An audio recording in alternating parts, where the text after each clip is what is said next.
தாவேகாவோட பொருளாளர் வந்து பாமக கிட்ட பேசியாச்சு, எல்லாமே முடிஞ்சிருச்சு, டிசம்பர் மாசத்துக்குள்ள அறிவிப்பு பண்றோம்னா சொல்லியிருந்தாரு. பாமகவும் இதுல ஒரு பெரிய ரோல் பண்ண போகுதுன்ற மாதிரிலாம் சொன்னாங்க. பழம் தின்னு மாம்பழம் தின்னு கொட்டை போட்டு அரசியல்வாதிங்க ராமதாஸ்.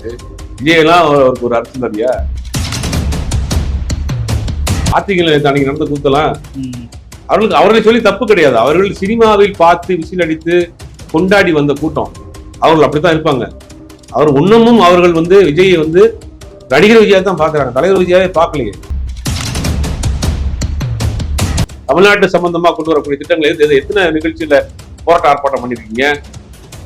டீலிமிட்டேஷன்ல உங்களுடைய நிலைப்பாடு என்ன? உரைநாடு உரை தேர்தலில் உங்களுடைய நிலைப்பாடு என்ன? வக்ஃப் திரும்ப தேர்தலில் உங்களுடைய நிலைப்பாடு என்ன? மத்திய அரசு கொண்டு வரக்கூடிய எல்லா திட்டத்தையும் கண்ணை மூடிக்கிட்டு ஆதரிக்கிறதுக்கு ஒரு கட்சி தேவையில்லையே. அவருக்கு அரசியல் எதிரி, அத பாஜக கொள்கை எதிரி. கொள்கை எதிரியோட கூட்டு வச்ச என்ன ஆகும்? இந்த கட்சியை தேரலையே, கட்சியை கலைச்சிட்டு விஜய் மட்டும் பாஜக போய் சேர்த்துக்கிறாங்க. தமிழ்நாட்டில் ஒரு புரட்சியை வேணா பண்ணலாம், இப்ப நடக்காது. இப்ப எதுவுமே நடக்காது. 10 மாசத்துக்குள்ள இந்த மரத்து மேல தாவர தம்பிகளை வச்சுட்டு நீங்க என்ன செய்வீங்க? அந்த தளபதியை பார்த்தா காரை உடைச்சிடான், கார் கண்ணாடி உடைச்சிடான். தமிழ்நாட்டில் ஒரு மாற்று அரசியல், ஒரு மாற்று சித்தாந்தத்தை, ஒரு மாற்று தலைவரை தேடிக்கிட்டே இருக்கிறாங்க. இன்னைக்கு நேரத்தில் கடந்த 15 வருஷமா தேடிக்கிட்டு இருக்காங்க. அது வரக்கூடிய ஆட்கள் ஒரு காலகட்டத்தில் ஸ்கிப் ஆயிடுறாங்க. விஜயகாந்த் மட்டும் எந்த கட்சியோடு கூட்டணி கிடையாதுன்னு ஸ்ட்ராங்கா ஒரு 5 வருஷம் இருந்தாருன்னா இன்னைக்கு அவர் தான் முதலமைச்சர். விஜயகாந்த் அவர்கள் பண்ண பெரிய தப்பு என்னன்னா, அவரு ஒரு முறை வந்து சட்டமன்ற உறுப்பினர் ஆயிட்டாரு. 2011லயும் அவர் தாக்கு பிடிச்சு தனியா நின்று இருந்தாருன்னா அந்த முறை 15% ஆயிருக்கு. 2011 இருந்து இன்னைக்கு 2025 வரைக்கும் தேமுதிக தொடர் தோல்விகளை தான் சந்திச்சு. சொந்தங்களுக்கு வணக்கம். அரசியல் பேசு நிகழ்ச்சிக்கு உங்களை வரவேற்பதில் மகிழ்ச்சி. மோடி இணைந்திருக்கிறார் பத்திரிகையாளர் சுபேர் அவர்கள். சார் வணக்கம். வணக்கம். நல்லா இருக்கீங்களா சார்? நல்லா இருக்கேன். தேமுதிகவினுடைய மாநாடு குறித்தான அப்டேட் மற்றும் பல விஷயங்களை வந்து அவங்க எடுத்திருக்காங்க. அது மட்டுமே இல்ல, விஜய பிரபாகரன் அவர்களை இளைஞர் அணி தலைவராகவே போட்டிருக்காங்க. இது வந்து 26 தேர்தலுக்கான ஒரு முன்னோட்டமா பார்க்கப்படுது. எப்படி பாக்குறீங்க? முதலில் வாழ்த்துக்கள் விஜய பிரபாகரன் அவர்களுக்கும், பொருளாளராக தேர்ந்தெடுக்கப்பட்டிருக்கக்கூடிய சுதீஷ் அவர்களுக்கும் வாழ்த்துக்கள். குடும்ப அரசியலை எதிர்த்து அரசியல்னு சொல்லிட்டு கடைசியில் அது குடும்ப கட்சியாக மாறி போயிருக்கு அப்படிங்கிறதான் பார்க்க வேண்டியது இருக்கு. அம்மா பொதுச் செயலாளர், மச்சான் பொருளாளர், பையன் இளைஞரணி செயலாளர் அப்படிங்கிறது கட்சியில வேற ஆளே இல்லையா அப்படின்னு ஒரு கேள்வி வருது. பட் இப்ப அது வாரிசுங்கிற ஒரு விஷயம் வந்து யாரும் இன்னைக்கு இந்தியாவில் சொல்ல முடியாத அளவுக்கு ஆயிடுச்சு. எல்லா கட்சியிலையும் வாரிசுகள் இருக்கு, நிறைந்து போயிட்டாங்க அப்படிங்கிறது சொல்ல முடியாது வாரிசுங்கிறது. ஆனா இவர் வாரிசை எதிர்த்து இவங்க பேசினாங்களுங்கிறதா இப்ப கேள்வி. வாரிசை எதிர்த்து பேசிட்டு மாமா பொருளாளர், அம்மா வந்து செயலாளர், பையன் வந்து இளைஞரணி செயலாளர் அப்படிங்கிறது அது எப்படி வரும்? தொண்டர்களுடைய இது ஏற்ப நான் பண்ணிருக்கேன். தொண்டர்கள் இருக்காங்களா? தொண்டர்கள் இருக்காங்களா தேமுதிக? விஜயகாந்த் அவர்கள்ங்கிற ஒரு ஒற்றை முகத்துக்கு தான் தேமுதிகங்கிற கட்சி 8% வாக்கு வாங்குச்சு. விஜயகாந்தை பொறுத்த வரைக்கும் அவர் என்ன சொல்றாரு? கடவுளோடும் மக்களோடும் தான் கூட்டணி, 2 கட்சிகளுக்கு மாற்று நான் தான். 2006 ஒரு கட்சி ஆரம்பிக்கிறார், தேசிய முற்போக்கு திராவிட கழகம்னு. தமிழ்நாடு முழுக்க 234 தொகுதியில போட்டி போடுறாரு. கிட்டத்தட்ட 8% வாக்கு வாங்குறாரு. விருதாச்சலத்துல தனியாக நின்று 2 கட்சிகள், அந்த பக்கம்லாம் பாமகவுடைய பெல்ட் அவ்வளவு ஸ்ட்ராங்கா இருந்த பாமக, அதையும் விட்டு பாமக, திமுக, அதிமுக எல்லாத்தையும் தூக்கிட்டு சுயேட்சையா நின்று ஜெயிக்கிறார். தனியா ஒருவரா ஜெயிக்கிறாரு, 8% வாக்கு வாங்குறாரு. அந்த 8% வாக்கு எதுக்கு அப்படின்னா மாற்று அரசியல். தமிழ்நாட்டுல ஒரு மாற்று அரசியல், ஒரு மாற்று சித்தாந்தத்தை, ஒரு மாற்று தலைவரை தேடிக்கிட்டே இருக்கிறாங்க. இன்னைக்கு நேரத்தில் கடந்த 15 வருஷமா தேடிக்கிட்டு இருக்காங்க. அது வரக்கூடிய ஆட்கள் ஒரு காலகட்டத்தில் ஸ்கிப் ஆயிடுறாங்க. விஜயகாந்த் மட்டும் எந்த கட்சியோடு கூட்டணி கிடையாதுன்னு ஸ்ட்ராங்கா ஒரு 5 வருஷம் இருந்தாருன்னா இன்னைக்கு அவர் தான் முதலமைச்சர். அவர் பண்ண ஒரே தப்பு என்ன பண்றாருன்னா, 2 கட்சிக்கு மாற்றுன்னு கட்சி ஆரம்பிச்சுட்டு 2011 அதிமுகவோட கூட்டணி போறாரு. கடவுளோடும் மக்களோடும் தான் கூட்டணி, நாங்க 2 கட்சிகளுக்கு நான் தான் மாற்று அப்படின்றாங்க. விஜயகாந்துக்கு ஒரு நல்ல இமேஜ் இருக்கு, நல்ல மனிதனுங்கிற ஒரு இமேஜ் இருக்கு, வெளிப்படைத்தன்மை பேசக்கூடிய நபராக இருக்கிறாரு. அப்ப நீங்க வந்து 2011 திருப்பி 2 கட்சிக்கு மாற்றுன்னு சொல்லிட்டு எந்த கட்சியுமே சரி, எந்த தலைவருமே தன்னுடைய ஸ்டாண்ட உடனே மாத்தினா நம்பகத்தன்மை பெறும். விஜயகாந்த் அவர்கள் பண்ண பெரிய தப்பு என்னன்னா, அவரு ஒரு முறை வந்து சட்டமன்ற உறுப்பினர் ஆயிட்டாரு. 2011லயும் அவர் தாக்கு பிடிச்சு தனியா நின்று இருந்தாருன்னா அந்த முறை 15% வாங்கியிருப்பாரு. 16ல ஆட்சியை பிடிச்சிருந்தாரு. ஆனா பண்ண மிஸ்டேக் என்னன்னா ஸ்கிப் ஆகுதாங்க. அப்ப கட்சி ஆரம்பிச்சதின் நோக்கமே 2 கட்சிகளுக்கு மாற்று நான் தான் அப்படிங்கிற நோக்கத்துல கட்சி ஆரம்பிக்கப்பட்டது. முழக்கமே தானே, கடவுளோடையும் மக்களோடு தான் கூட்டணி கடைசி வரைக்கும் அப்படின்னு. அதுல 5 வருஷம் கூட தாக்கு பிடிக்க முடியலையே. அப்ப அங்க ஒரு ஸ்லிப், அங்க ஒரு சரிவு. 2011 அதிமுக கூட்டணி வச்சதுக்கு பிறகு தேமுதிகவின் சரிவு பார்த்தா வரிசை அப்படியே போகுது. 2011 தேமுதிக அதிமுக கூட்டணி எதிர்கட்சி தலைவராரு, பட் அங்க இருக்க கட்சி எம்எல்ஏக்கள் எல்லாம் போறாங்க, ஏகப்பட்ட பிரச்சனை. அந்த கூட்டணி 6 மாசம் கூட தாங்கல. உள்ளாட்சி தேர்தல் வரைக்கும் கூட தேமுதிக அதிமுக கூட்டணி தாங்கல. அதையும் அங்கேயும் மிஸ் பண்றாங்க. ஒரு கட்சிக்கு அடிப்படை நகராட்சி, பேரூராட்சி, ஊராட்சி இருக்கக்கூடிய நிர்வாகிகளுடைய இது ஸ்ட்ராங்கா வேணும். இவர் உள்ளாட்சி தேர்தல் வரைக்கும் திமுக கூட்டணியில் அதிமுக கூட்டணியில் இருந்து உள்ளாட்சி அமைப்புகள் கொஞ்சம் ஸ்ட்ராங் பண்ணிட்டு அடுத்து இவர் எடுத்திருந்தாருன்னா அந்த கட்சி ஸ்ட்ராங்கா இருக்கும். டப்புனு 3 மாசத்துக்குள்ளே அதிமுகவுக்கும் தேமுதிகவுக்கும் முட்டிக்கிச்சு, வெளியே வந்துட்டார். அப்போ உள்ளாட்சி அமைப்புகளுக்கு அந்த ஆள் போட முடியல. அப்ப என்னாச்சு, 2016 ஒரு முடிவு எடுக்கிறாரு. திமுக அதிமுக இல்ல, நாங்க தனியாக ஒரு கூட்டணி, மக்கள் நல கூட்டணி அப்படின்னு ஒரு கூட்டணியை போறாரு. ராமதாஸ், வைகோ, திருமாவளவன், கம்யூனிஸ்டுகள் எல்லாம் சேர்ந்து 2016 நிறைய மக்கள் நல. அது ஒரு பெரிய தவறு. ஒன்னும் நீங்க வேற கூட்டணிக்கு போக முயற்சி பண்ணிட்டீங்க, அதிமுக கூட்டணி வச்சுட்டீங்க. அதிமுக கூட்டணி உங்களுக்கு முரண்பாடு. 2016 திமுக கூட்டணிக்கு வந்திருந்தாருன்னா கட்சியை காப்பாத்திருப்பாரு. அங்க ஒரு தப்பு பண்றாரு, தனியாக அவர் அணியை அமைக்கிறார். அந்த அணி அந்த அணியில் யாரா இருக்கா, கம்யூனிஸ்டுகள் இருக்கிறாங்க, விடுதலை சிறுத்தைகள் இருக்கு, அதிமுக இருக்கு, இன்னும் சில கட்சிகளா இருக்கு, தமிழ் மாநில காங்கிரஸ் இருக்கு. இருந்தாலும் கூட ஒரே ஒருத்தர் கூட ஜெயிக்க முடியல. இப்ப அங்க மிஸ் ஆச்சா. 2011 இருந்து இன்னைக்கு 2025 வரைக்கும் தேமுதிக தொடர் தோல்விகளை தான் சந்திச்சு. அதுக்கடையில விஜயகாந்த் அவர்களும் மறைந்துட்டார். மறைந்த பிறகு இவங்க கையில் எடுக்கிற டிசிஷன் மாறி மாறி இருக்கு. அவங்க ஒரு பக்கமே ஏறக்குறைய பாஜக சித்தாந்தத்தோடு தேமுதிக சாஞ்சிருச்சு.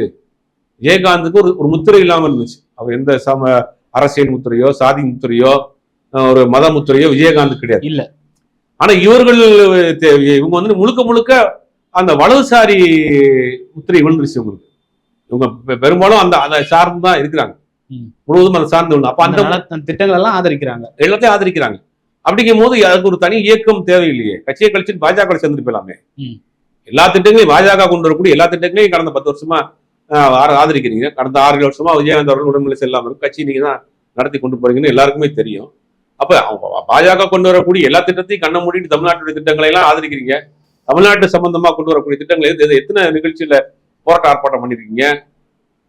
டீலிமிட்டேஷன்ல உங்களுடைய நிலைப்பாடு என்ன? உரைநாடு உரை தேர்தலில் உங்களுடைய நிலைப்பாடு என்ன? வக்ஃப் திரும்ப தேர்தலில் உங்களுடைய நிலைப்பாடு என்ன? மத்திய அரசு கொண்டு வரக்கூடிய எல்லா திட்டத்தையும் கண்ண மூடிட்டு ஆதரிக்கிறது ஒரு கட்சி தேவையில்லையே. தேமுதிக அந்த நிலைமைக்கு போயிடுச்சு.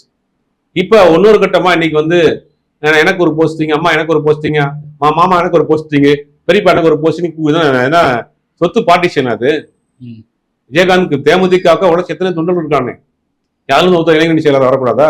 ஒன்னு நீங்க திமுக கேட்கக்கூடாது. திமுக இருக்காங்கன்னா திமுக படிப்படியா தான் வர்றாங்க, அது வேற விஷயம். இங்க இருக்கக்கூடிய முதலமைச்சர் எல்லாம் கிட்டத்தட்ட 40 வருஷமா கட்சியில் ஊரியாடி இருந்தா நீங்க முதலமைச்சரா இருக்கு.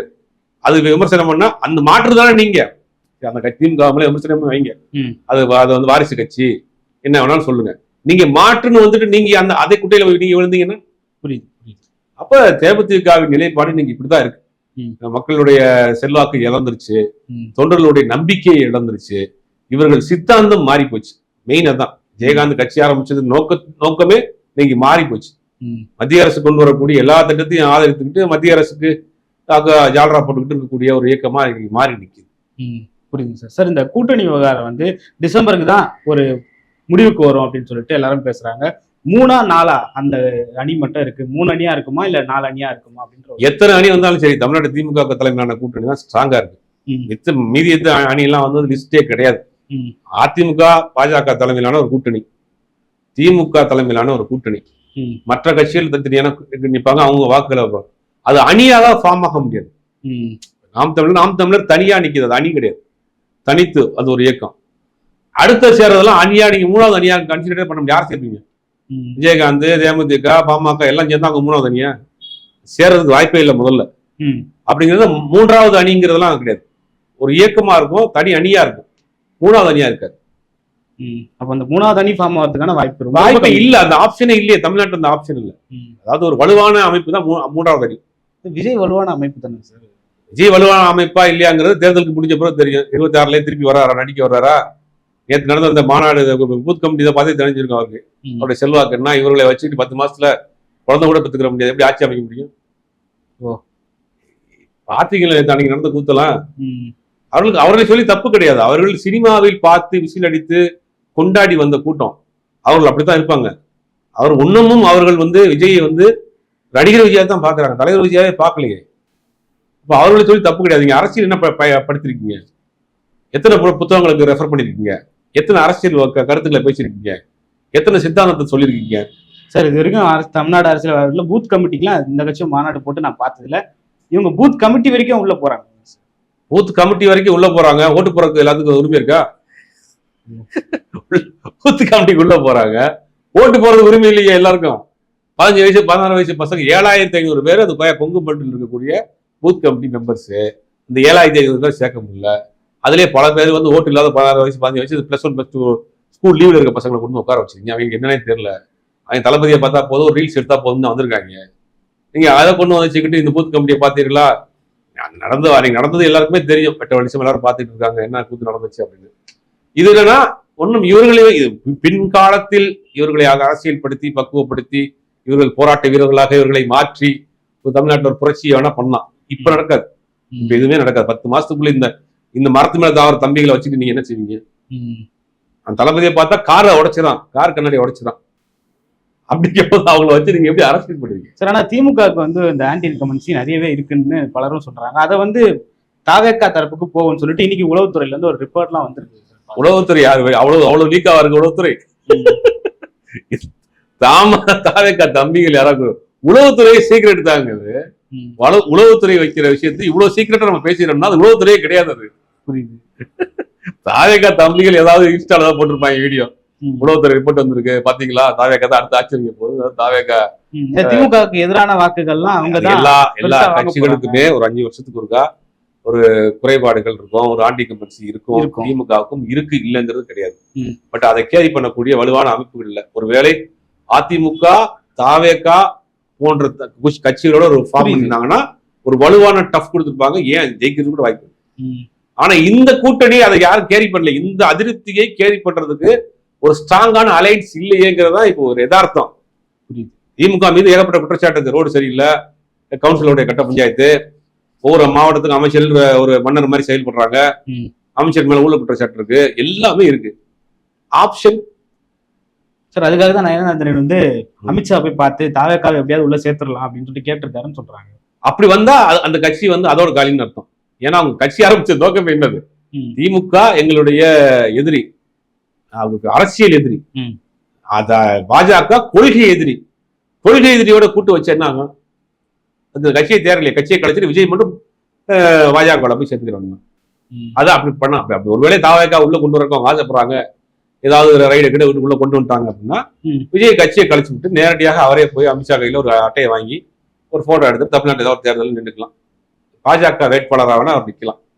அது கட்சியை தேவையில்லையே. பாஜக எதிர்த்து கட்சி ஆரம்பிச்சிருக்கீங்க, அப்படி விஜய் உள்ள கொண்டு வரதுக்கு ட்ரை பண்றாங்கன்னா எப்படி வருவாரு? ஆல்ரெடி விஜய் கூட போயிடக்கூடாதுங்கிறதுக்காகத்தான் 10 மாசத்துக்கு முன்னாடியே எழுதி கையில் தான் வச்சிருக்காங்க. விஜய் அதிமுக கூட்டணி ஃபார்ம் ஆயிடக்கூடாது, ஆயிடுச்சுன்னா வலுவாயிரும். அவன் பிஜேபி நிலைமை என்ன ஆகும்? தனிச்சுன்னா என்ன ஒரு சீட் கூட ஜெயிக்க முடியாது, நல்லா தெரியும். புரியுது. அப்ப அந்த கூட்டணி ஃபார்ம் ஆயிடக்கூடாது, அவர்கள் சேர்ந்துடவே கூடாது அப்படிங்கிற ஒரு கோபத்துலதான் முன்னாடியே 10 மாசத்துக்கு முன்னாடியே கூட்டு கையெழுத்து வாங்கி விட்டுருக்காங்க. அப்படின்னா திருப்பி உள்ள கொண்டு வரதுக்கான வாய்ப்பு இல்ல. வாய்ப்பு அப்படி அமைஞ்சாலும் அது ஒரு வெற்றிகரமான தோல்வியா தான் இருக்கும்.